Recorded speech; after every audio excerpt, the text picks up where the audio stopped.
Hi అండి. అందరికీ దసరా నవరాత్రి శుభాకాంక్షలు.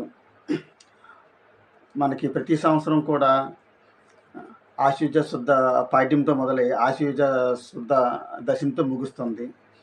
అంటే 10 రోజులు. 10 రోజులు కూడా అమ్మవారు 10 రూపాలుగా మనకి భక్తులకైతే దర్శనమిస్తారు.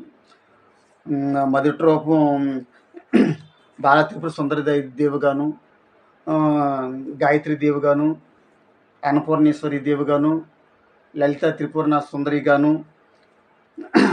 మహాచండిగాను, మహాలక్ష్మిగాను, సరస్వతీదేవిగాను,